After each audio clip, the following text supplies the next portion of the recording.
It was meant to be a peaceful flight. A soldier returning home to his newborn, families chasing dreams, and a businessman carrying an urn of ashes. But inside that urn hid a deadly secret. 30 minutes after takeoff, 4 armed men rose, 2 brothers and a father with his son, turning the sky into a war zone. Amid the chaos, one undercover soldier had to choose between his leave and his duty, between the life he loved and the lives he had to save.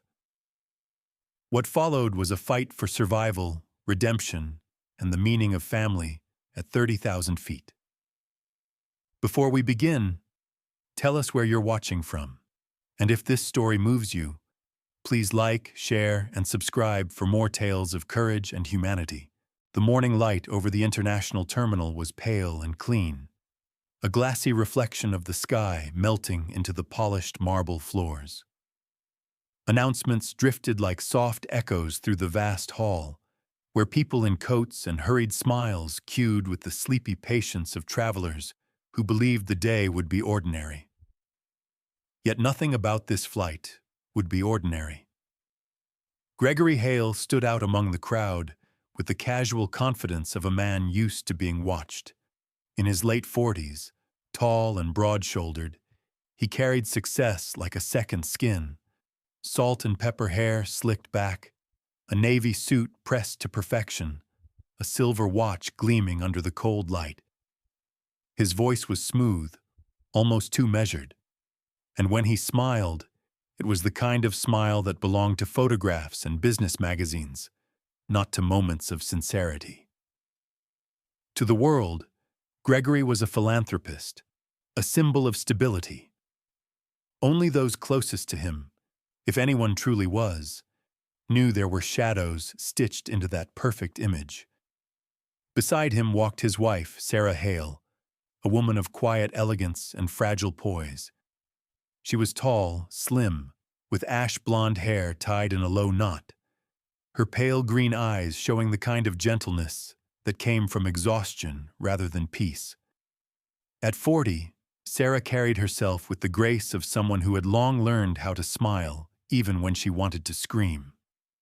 Her life beside Gregory had been one of luxury, but also of distance, like a house with beautiful windows and locked doors. Her hand clutched the boarding passes tightly, knuckles white, as if she feared letting go of them would make her fall apart.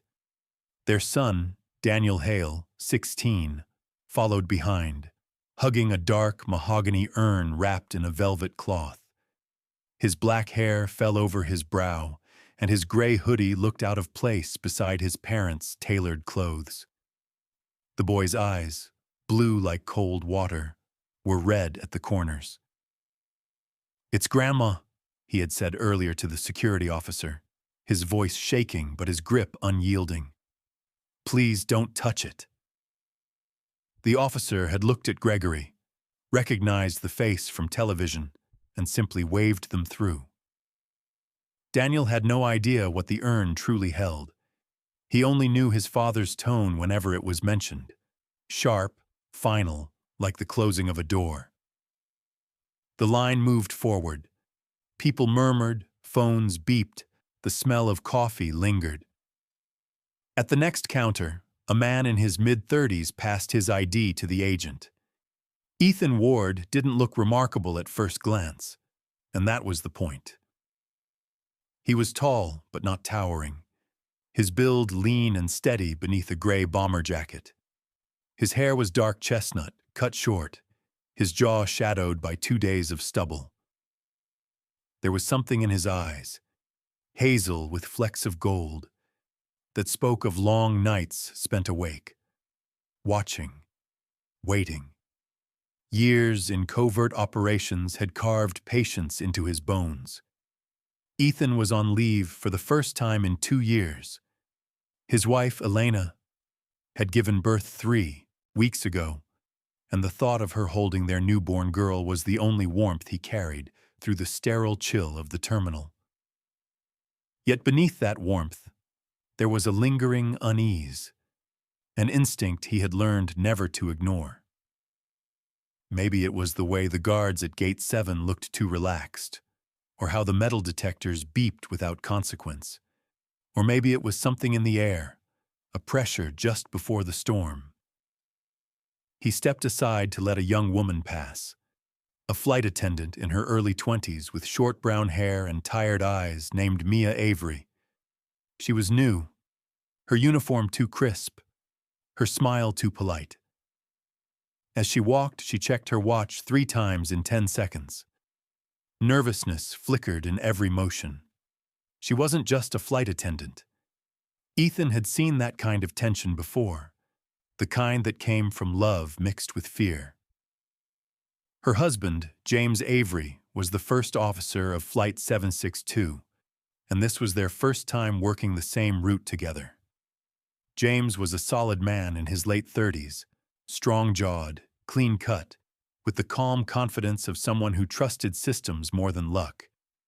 To him, procedure was safety, and deviation was chaos. But love had a way of bending even the strictest rules.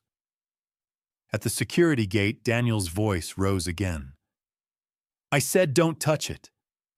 He pulled the urn closer as one of the guards reached for it. Gregory stepped forward, his tone velvet but edged with command. "It's a family matter," he said, his smile immaculate. The guard hesitated, then nodded, letting them through. Sarah's hand brushed Gregory's arm, a silent plea to stay calm. He didn't respond. Ethan, a few lines away, caught the exchange. Something about the father's composure and the boy's fear didn't fit. The way Gregory's eyes lingered, not protective but possessive, pricked at Ethan's instincts. He stored the detail quietly in the back of his mind, where fragments of suspicion often waited to form a picture. When the boarding announcement echoed through the terminal, people moved like a tide. Ethan watched reflections pass across the glass. Faces, luggage, bits of life compressed into carry-ons.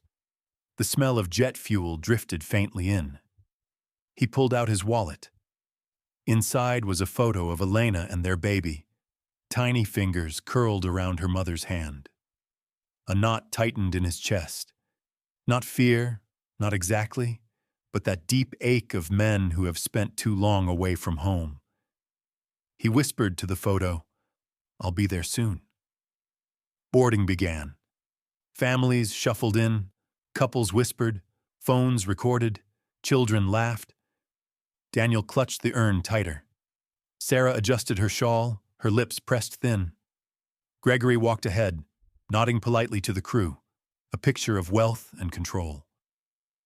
Ethan entered last, scanning the cabin the way soldiers scan perimeters, quietly, efficiently, as if the world could turn in an instant. Seat 12F, Gregory's, Seat 12E, Sarah's, Daniel across the aisle. Ethan found his at 122A. Behind him, a retired police officer with kind eyes and a heavy frame squeezed into 22B, muttering something about knees older than the government. His name, Ethan later learned, was Noah Briggs. He smelled faintly of cigar smoke and peppermint, a man who carried humor like armor against the past. As the doors closed and engines whined to life, sunlight poured through the oval windows, a soft illusion of peace. The plane began to taxi, the hum of turbines blending with murmured prayers and the click of seatbelts. Ethan leaned back, exhaling slowly. For a moment, he let himself believe this flight would be ordinary, that he could land, hold his child, and forget the shadows he'd lived among.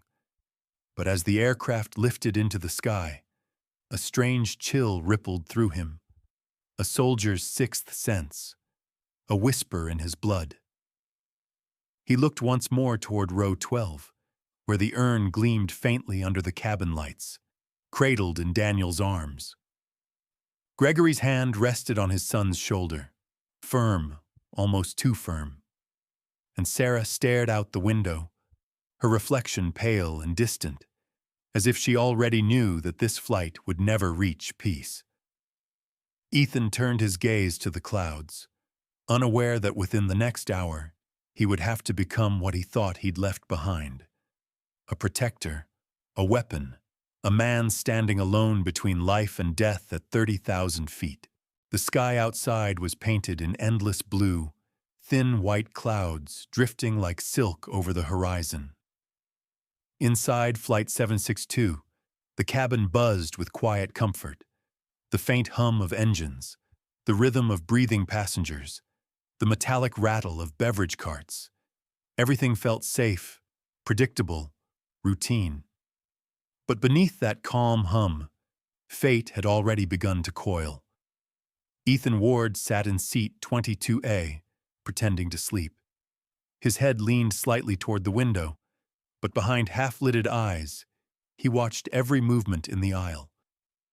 A soldier never truly rests, especially one who has seen too many flights end in smoke. His instincts were stirring again.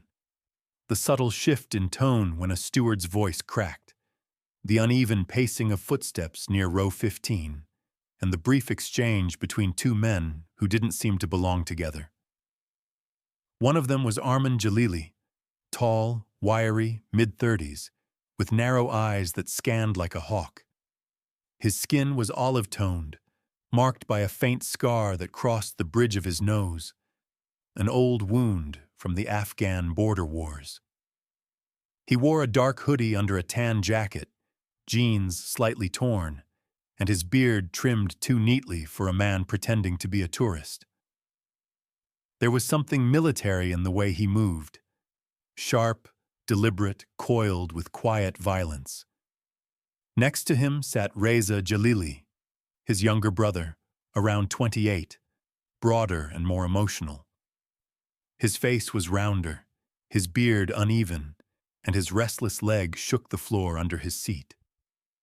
His right hand occasionally brushed the silver ring on his index finger, engraved with a crescent.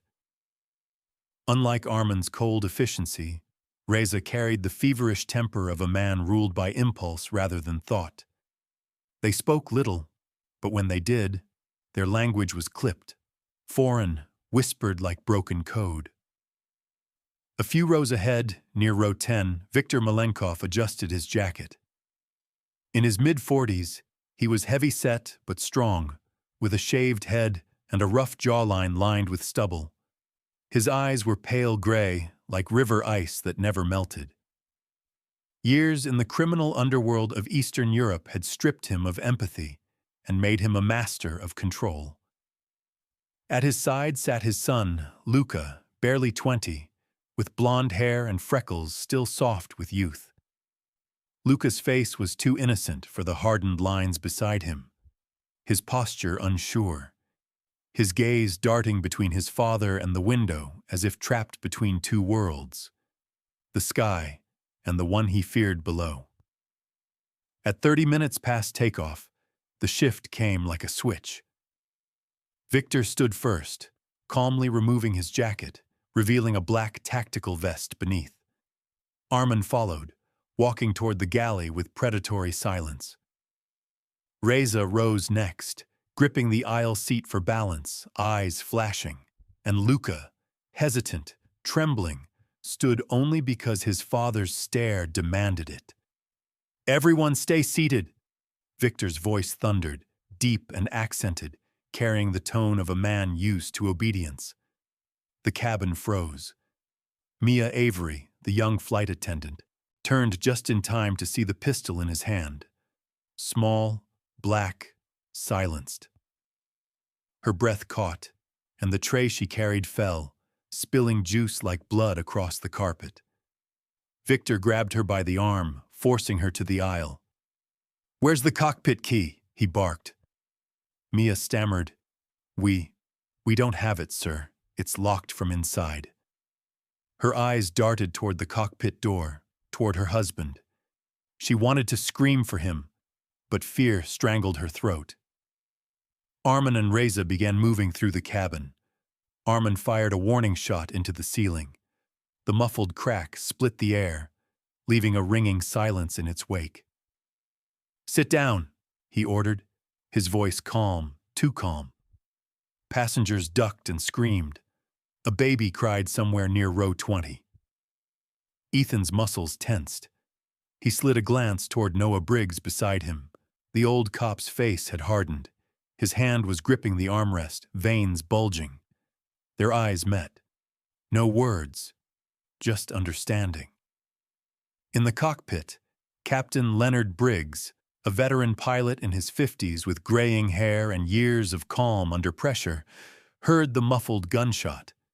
His co-pilot, James Avery, snapped his head up. "That was inside," James said, already unbuckling his harness. "Don't," Leonard warned, voice low. "We follow protocol." But James's face was already draining of color. He could hear his wife's muffled sobs through the radio channel. Her ID tag must have hit the intercom switch during the scuffle. Her voice broke through, faint, pleading. "James, please." James's knuckles whitened. "They've got Mia." His voice shook with fury and fear. "If I just open for a second, you'll kill us all," Leonard cut in. "You open that door, they'll take the cockpit, and we'll be done." The older man's voice was steel, but emotion had no place in reason, and love has never been reasonable. James lunged for the control lock. Leonard tried to grab him, shouting his name. The door seal hissed open an inch. A gunshot exploded. The bullet tore through the door frame, grazing Leonard's shoulder. Blood spattered across the panels. He cried out, but slammed his weight against the control lever, forcing the door shut again before James could move through. "God damn it, Avery," Leonard groaned, clutching his shoulder as red bloomed through his uniform. Outside, chaos reigned. Victor cursed, hitting Mia across the face with the back of his hand. "You see? Your men hesitate and people bleed." He turned the gun toward a passenger, a mother holding her child. "Open the cockpit or I start killing." Armin's eyes flicked, cold, tactical. He whispered something in Victor's ear. The larger man nodded. Reza grabbed a random man from his seat, a young tourist, pale with fear, and shoved him into the aisle. Ethan's pulse hammered. The rhythm of crisis was familiar, terrible and intoxicating. His training screamed to act. But timing was everything. A wrong move and 50 people would die before the plane even began to fall. He counted distances, exits, objects, a metal drink cart, a broken tray, the curve of the aisle. His mind was already crafting a map of opportunity. In the corner of his eye, Gregory Hale sat motionless, one leg crossed, expression disturbingly calm. He whispered something to Sarah, whose face was pale as porcelain. Her hands trembled, clutching Daniel's sleeve. The boy's grip on the urn had tightened until his knuckles blanched. Gregory didn't flinch when the first bullet hit the ceiling. He didn't shout or panic. He simply observed. Ethan caught that stillness, the serenity of someone who already knew how this would unfold. It wasn't courage. It was knowledge. Victor barked again, dragging Mia closer. "Open it, or she dies!" Ethan could see James's shadow behind the door. The man's voice, muffled but shaking, came through the intercom. "Please, stop! Don't hurt her!" Then the door hissed again. "No," Ethan muttered under his breath, too far to stop it. The door cracked open. Victor fired. The bullet struck the edge of the cockpit. Leonard fell back, his shoulder spurting blood, groaning.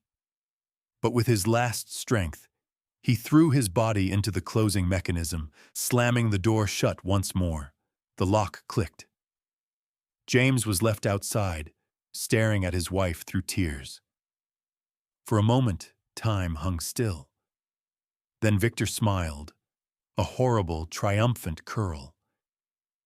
"Then we start with someone else." He raised his pistol. The sound of crying spread through the cabin like wind through broken glass. Ethan leaned forward, whispering to Noah, "When I move, you stay low." Noah nodded, his eyes fierce. Somewhere deep in Ethan's chest, something old and terrible stirred. The soldier he'd buried under civilian skin.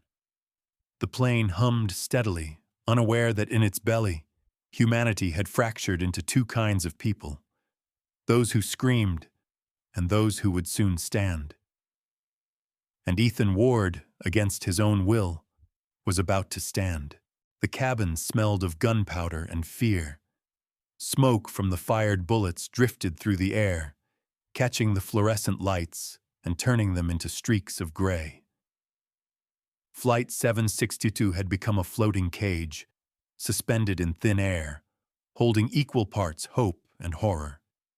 Ethan Ward pressed his back against the aisle seat, pulse steady but eyes sharp, calculating angles, distances, the rhythm of chaos. He had done this before, in cities that no longer existed on maps, but never in a place where every bullet could pierce not just metal, but families, innocence, and the fragile thread of human decency.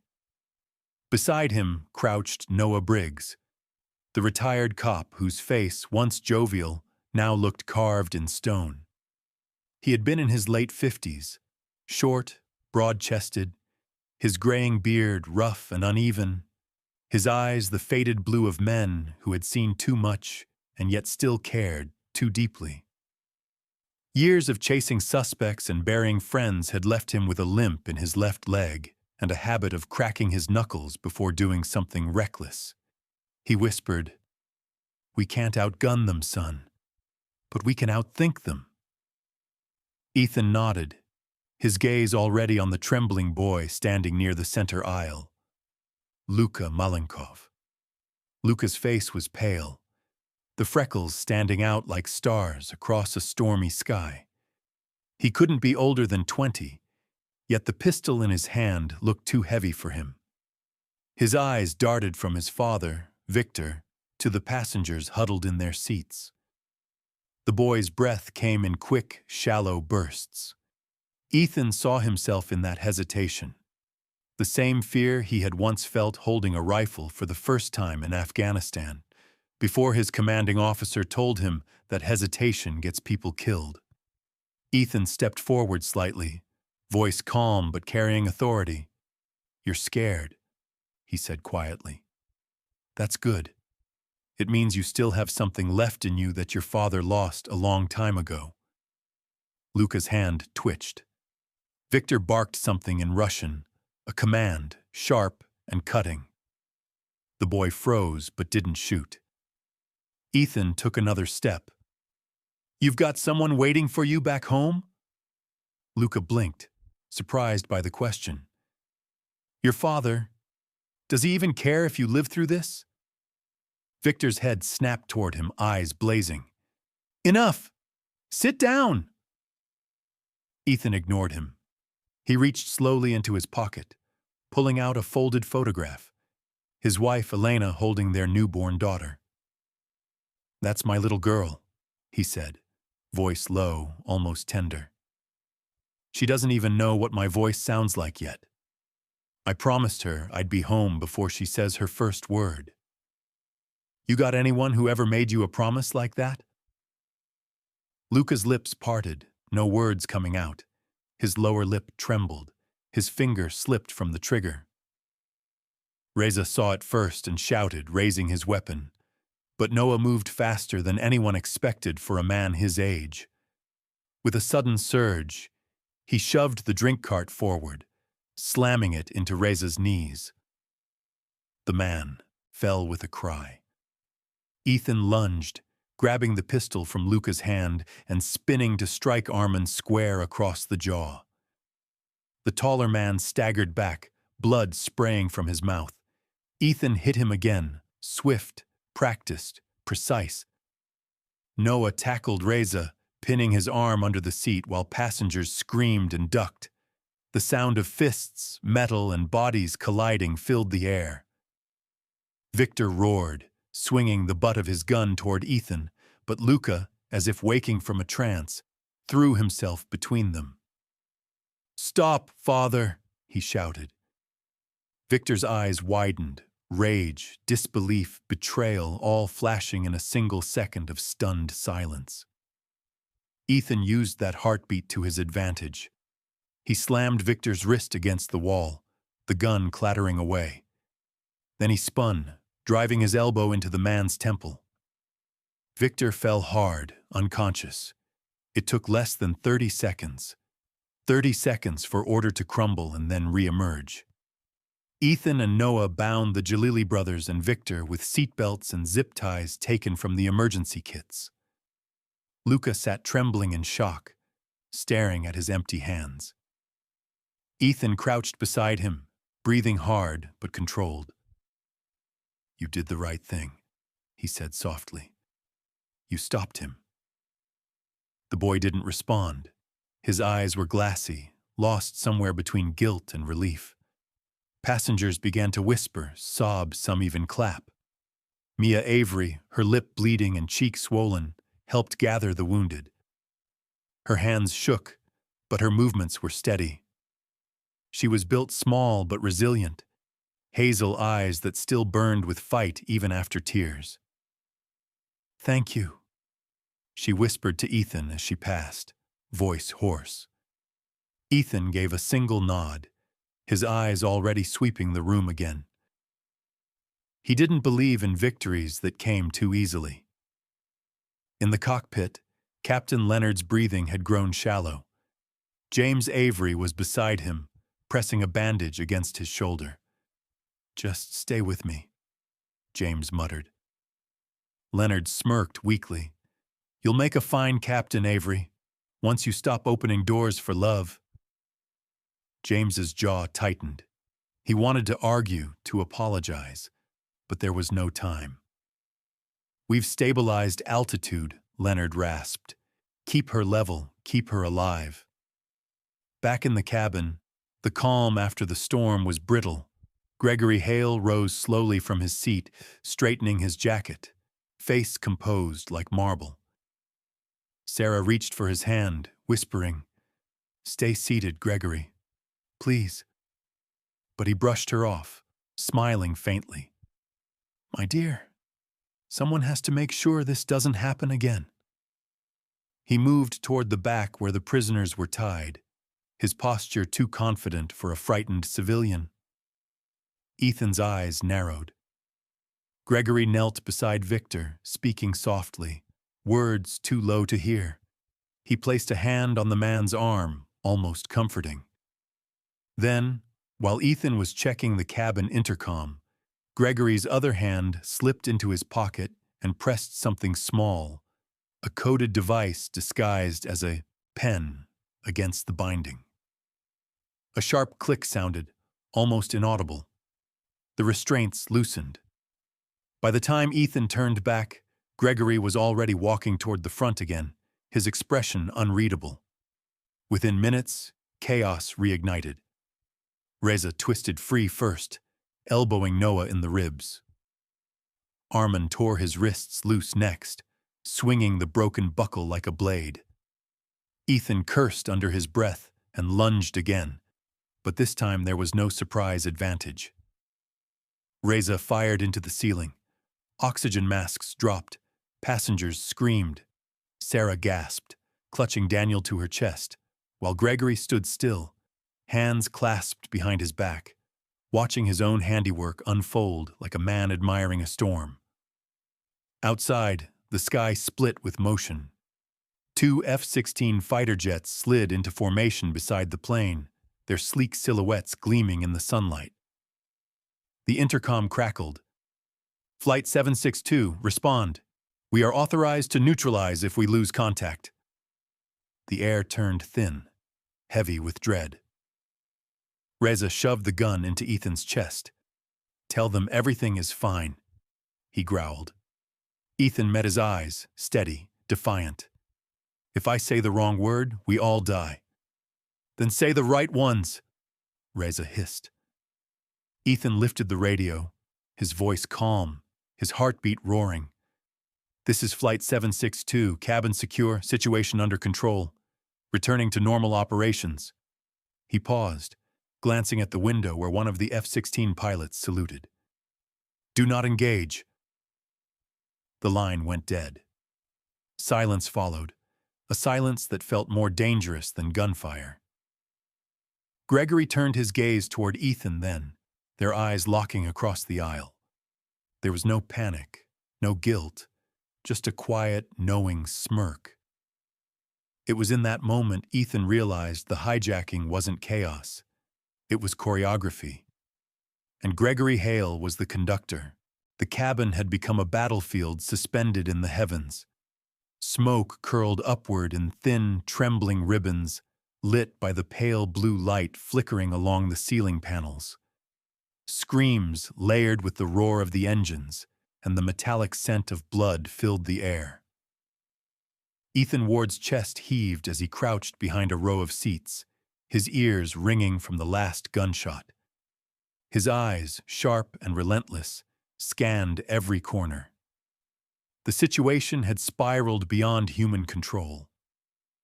Reza Jalili was bleeding from the shoulder, his face contorted in rage and disbelief. He was shouting in his native tongue, spitting threats, but his words drowned beneath the sound of chaos. His brother Arman knelt beside him, trying to reload his pistol with trembling fingers slick with sweat and blood. The bond between the two men, once unbreakable, now cracked under fear. "We finish it!" Arman hissed, his voice rasping like steel dragged on stone. But his brother's eyes, wide and uncertain, betrayed exhaustion. They were killers, yes, but killers running out of time. Ethan moved closer, crouching low, motioning silently to Noah Briggs, the old cop who had taken cover behind a row of crying passengers. Noah's face glistened with sweat, his breathing labored but steady. His knuckles were white as he gripped a metal rod he'd ripped from a seat frame. "We end this now," Ethan whispered. Noah nodded grimly, eyes narrowing. "Then make it count." Before they could strike, a sharp crack of gunfire echoed. A single bullet, fired by mistake or desperation, ripped through the aisle. It struck Luka Malenkov, who had been standing frozen near the center of the chaos. The young man's body jerked, a soft gasp escaping his lips. His hands pressed instinctively to his chest as blood spread across his gray shirt like a red blossom. "Bah," he whispered, turning toward his father. Viktor Malenkov froze.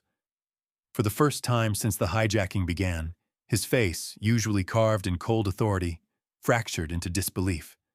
His ice-gray eyes widened, reflecting the crimson pooling on the floor. "Luka," he breathed, the word trembling. He dropped his gun and stumbled forward, catching his son before he fell completely. Luka's head rested against Victor's chest, his voice thin, fading. "Dad, I'm cold." His fingers curled weakly into his father's coat. Then, stillness. His eyes went glassy, staring into nothing. For a heartbeat, the world held its breath. Even Reza lowered his gun, his jaw slack. Ethan stepped forward carefully, voice low but firm. "It's over, Victor. Don't make this worse." But the look in Victor's eyes told him the man was already gone, consumed by something far deeper than hate. The massive man's chest heaved as he looked down at his son's lifeless face. His jaw trembled, tears streamed down through the soot on his cheeks. Then, with a terrible calm, he whispered, "If heaven won't let us live together, then it will take us together." His hand slid into his jacket. When it came out, he was holding a small, rusted grenade, the kind used in Soviet war zones decades ago. Ethan's heart lurched. "Victor, don't!" he shouted, taking a step forward. Victor didn't look at him. He pressed a kiss to Luka's forehead, his bloodied lips trembling. "My boy," he murmured. Then he pulled the pin. "Grenade!" Ethan roared, diving forward with all his strength. He hit the aisle just as Victor clutched his son tighter, the explosion blooming like a second sun. The blast tore through the middle section of the cabin. Metal shrieked, seats snapped loose, glass shattered into deadly stars. A deafening boom consumed everything, followed by a vacuum scream as the plane's fuselage tore open. The pressure difference exploded outward. Wind roared like an angry god, ripping papers, masks, and bodies toward the gaping hole in the aircraft's side. Ethan barely managed to grab the armrest of a seat as the air was sucked from his lungs. He saw Victor and Luca, still locked in their final embrace, pulled violently through the opening. Their silhouettes vanished into the crimson-tinged clouds, swallowed by the roaring sky. The world blurred, a swirl of wind, light, and debris. Passengers screamed, clutching whatever they could. A woman's voice, Sarah Hales, pierced through the noise. She had wrapped her arms around her son Daniel, her blonde hair whipping in the hurricane wind. Gregory Hale had ducked low, shielding his face, his expression grim but composed, his mind already working. Not on survival, but on control. Ethan forced himself to crawl toward the emergency lever near the breach. His fingers burned from the cold. The oxygen masks that had dropped were flailing wildly like ghostly ribbons. The temperature plummeted, and the skin on his hands began to numb. He reached the lever, gritting his teeth. Noah crawled beside him, his eyes squinting through the chaos. "You can't close it," he shouted. "The pressure." "I know," Ethan shouted back. "We balance it." Together, they heaved on the secondary emergency shutter, a reinforced panel designed for explosive decompression. The wind howled louder, threatening to tear them both away. For a moment, Ethan felt his boots lifting off the floor. His hand slipped, but Noah grabbed him, locking his arm like iron. "Not today, soldier," the old man roared. They pulled with everything they had. The metal panel slammed down, sealing the breach with a resonant thud. The roar of the wind dimmed, replaced by gasps, crying, and the low whine of damaged engines. The oxygen masks hissed quietly as the system tried to stabilize. Ethan collapsed onto the floor, lungs burning, his ears ringing. Blood pooled near the center aisle. Reza Jalili lay unconscious, thrown against the wall by the blast. Arman was nowhere to be seen. Ethan suspected he had been blown toward the rear of the aircraft. The cabin lights flickered, dimming to emergency red. Mia, shaking but alive, stumbled forward to help the wounded. She pressed gauze against a bleeding passenger's leg, her uniform torn, her face streaked with soot. Is it over?" Sarah's trembling voice asked. She stood near the front, clutching Daniel to her chest. Ethan rose slowly, his muscles screaming. He looked around at the wreckage, bodies, debris, and the silent hole where Victor and his son had been. He wanted to say yes, but he couldn't. "Not yet," he muttered. At the cockpit, James Avery's voice came over the intercom, hoarse and frantic. "We've lost pressure control. I'm trying to level her out." Ethan grabbed a nearby seat to steady himself as the plane dipped sharply, engines roaring in protest. The oxygen masks jerked violently again. "Do what you can," Ethan replied, panting. "We've contained the breach. Hold her steady." As the aircraft slowly regained stability, a strange stillness settled. The surviving passengers wept quietly. Noah slumped into a seat, wiping sweat and grime from his brow. Ethan sank beside him, eyes heavy, chest aching. He could still hear the echo of Victor's final words, the boom reverberating through his bones. Then he looked toward Gregory Hale. The man stood near the aisle, adjusting his tie as if the explosion had merely inconvenienced him. His expression was calm, detached, almost contemplative. Their eyes met briefly. Gregory gave a small, knowing smile before turning away. Ethan's gut twisted. The storm outside had calmed, but a darker one was still brewing inside this man's silence. For now, though, the cabin had found its fragile breath again. Ethan pressed his palm against the cold metal wall, feeling the hum of the engines beneath his hand. The plane was still flying. Against every law of probability and death, it was still flying. The cabin had finally gone quiet. Only the low hum of the engines and the soft sobs of passengers remained. Outside, dusk painted the sky in shades of crimson and violet, streaks of light scattering through broken clouds like the remnants of a dying storm. Inside, Ethan Ward walked slowly down the aisle, his boots sticking slightly to the blood and spilled coffee that streaked the floor. His uniform was torn, his right sleeve burned from the blast, and a faint tremor still ran through his hands. But his eyes, those soldiers' eyes, remained clear, steady, always searching. Captain James Avery's voice came through the intercom, weak but determined. "This is your captain speaking. We've stabilized altitude. We're bringing her home." The passengers exhaled a collective sigh, some crying openly, others holding on to strangers as if they'd known them all their lives. The storm was over, or so they thought. Ethan bent to help a woman retrieve her scattered purse when something unusual caught his attention near the front row. A porcelain urn, cracked in half, its lid rolling beneath a seat. The ashes inside hadn't spilled. In fact, they hadn't moved at all. Ethan frowned. The powder looked wrong, too fine, too white. He touched a bit of it with his glove. It clumped together like dust mixed with oil, not ashes, something else.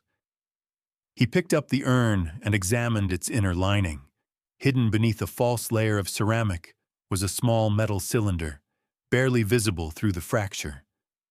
Ethan pried it open with a broken knife blade, and inside lay a USB drive, black and engraved with a small snake emblem. His pulse quickened. Gregory Hale's voice came from behind him, calm but edged. "That's a family relic, Sergeant. I'd appreciate you not handling it." Ethan turned, holding the USB between his fingers. Gregory stood composed despite the chaos. His navy suit wrinkled, a thin line of blood along his temple, but his posture impeccable. His dark hair, graying slightly at the sides, framed a face that had learned how to wear empathy like a mask. Behind him, Sarah clutched Daniel's shoulders, her face pale but loving, unaware of what her husband truly was. Ethan said quietly, "Your family's ashes look an awful lot like pure-grade heroin." Gregory's jaw tightened, the mask slipping for a heartbeat. "You're mistaken." Ethan's tone sharpened. "And this USB, is this a memento too?" He turned it over in his hand. "Because I've seen drives like this before. Encrypted smuggling logs, payment codes, names. You used your son and your wife to carry evidence through airport security." Sarah blinked in confusion. "Gregory, what's he saying?" Her voice trembled like glass about to break. Gregory didn't answer. His eyes stayed locked on Ethan's. "Put it down," he said softly. But his hand was inching toward something under his jacket.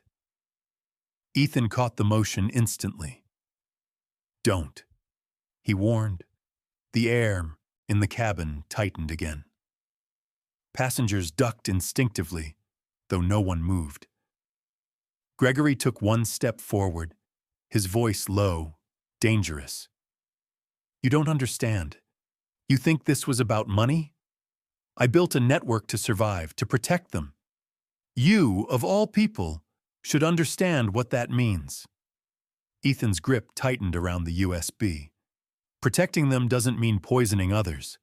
You're no different from the men you hired to hijack this flight.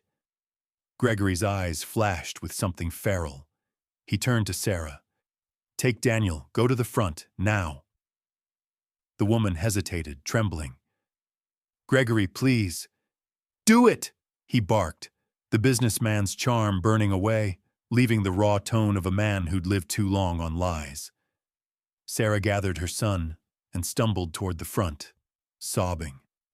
The moment they were out of earshot, Gregory lunged.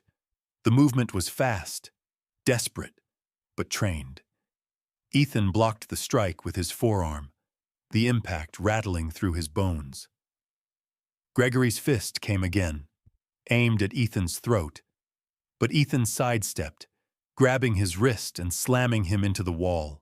The two men grappled, a blur of strength and fury. Gregory was stronger than he looked. Years of corporate gyms and adrenaline made him dangerous. He fought like a man who had once killed and never forgot how. His cufflinks clattered to the floor as Ethan ducked a punch, driving his shoulder into Gregory's ribs. You had all this planned, Ethan grunted. The hijacking, your own people turning on you. Gregory spat blood. They got greedy. I was supposed to die with them, but I always planned for betrayal. He twisted free, pulling a knife from his belt. Thin, concealed, the kind rich men carried for protection. Ethan ducked under the swing, grabbed Gregory's arm, and slammed it against the seat edge until the knife clattered away. Gregory kneed him in the stomach, breaking free again. They circled each other in the narrow aisle. The passengers sat frozen, too afraid to breathe. The overhead lights flickered, painting the scene in pulses of red and white. Ethan's breath came slow, controlled. You can still stop this, he said. Turn yourself in. Don't let your son remember you like this. Gregory's face contorted, grief and rage warring inside him. You think I wanted this? I built everything for them. Every deal, every lie, every drop of blood. I kept them safe. His voice cracked. You think a man like me gets to walk away clean? Ethan took a step forward. You don't have to die dirty. Gregory swung at him again, wild this time, but Ethan caught his wrist and locked it behind his back. The knife fell for good. With a swift motion, Ethan forced him to the ground, pinning him by the neck. Gregory struggled, gasping for air, his fingers clawing weakly at the floor. Ethan held firm, voice quiet, but edged with something human. You said you wanted to protect your family. Then, start now. Gregory's gaze drifted toward the front of the cabin where Sarah and Daniel stood watching. His breathing slowed, eyes softening. Being a father, he choked, his voice breaking.